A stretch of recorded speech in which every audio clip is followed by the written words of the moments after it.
JMM की तरफ से घाटशिला उपचुनाव में दिवंगत रामदास सोरेन के बेटे सोमेश सोरेन ने अपना नामांकन भरा और नामांकन के बाद पिता को याद करते हुए भावुक हो गए।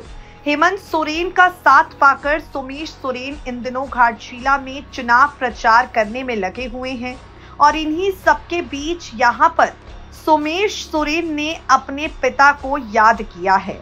सोमेश सोरेन ने कहा, मेरे पिता का जो सपना अधूरा रह गया उसे पूरा करना अब मेरा प्रमुख उद्देश्य है। चुनाव की प्रक्रिया कठिन और चुनौतीपूर्ण होती है, खासकर 6 महीने के भीतर चुनाव लड़ना और तैयारी करना। मुख्यमंत्री जी भी कहते हैं इतने कम समय में चुनाव प्रक्रिया और तैयारी करना चुनौतीपूर्ण होता है, लेकिन मुझे हमारे गठबंधन परिवार और स्थानीय समर्थकों का पूरा समर्थन प्राप्त है। यही आशीर्वाद मुझे जीत की तरफ लेकर जाएगा। सोमेश सोरेन ने स्पष्ट किया, मेरा मुख्य फोकस अपने पिता के अधूरे कार्यों को पूरा करना होगा। बाबा हमेशा कहते थे कि उनका 20 साल का राजनीतिक सफर अभी शुरू हुआ है, उनके सपनों को पूरा करना ही मेरी पहली प्राथमिकता होगी।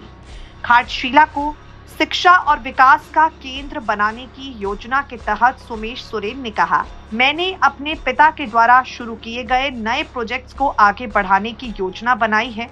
इनमें degree college, engineering college, university के साथ साथ मेडिकल, फार्मेसी और नर्सिंग कॉलेज शामिल हैं। इस क्षेत्र को शिक्षा के क्षेत्र में मॉडल क्षेत्र बनाना मेरा प्रमुख लक्ष्य है।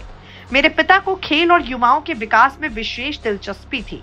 फुटबॉल और हॉकी जैसे खेलों के लिए फुटबॉल अकादमी, फुटबॉल नर्सरी और हॉकी स्टेडियम बनाना मेरे पिता की प्राथमिकता थी।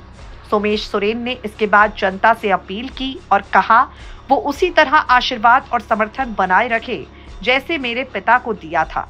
हमारा उद्देश्य केवल चुनाव जीतना नहीं है, हम घाटशिला क्षेत्र को शिक्षा, स्वास्थ्य और खेल के क्षेत्र में नई ऊंचाइयों तक ले जाएंगे। सोमेश सोरेन ने अपने पिता के आदर्शों और उनके अधूरे कार्यों को पूरा करने का संकल्प दोहराया। कुल मिलाकर प्रचार को लेकर सोमेश सोरेन की रणनीति यही है कि वो जनता को भावनात्मक रूप से झामुमो के साथ जोड़ना चाहते हैं।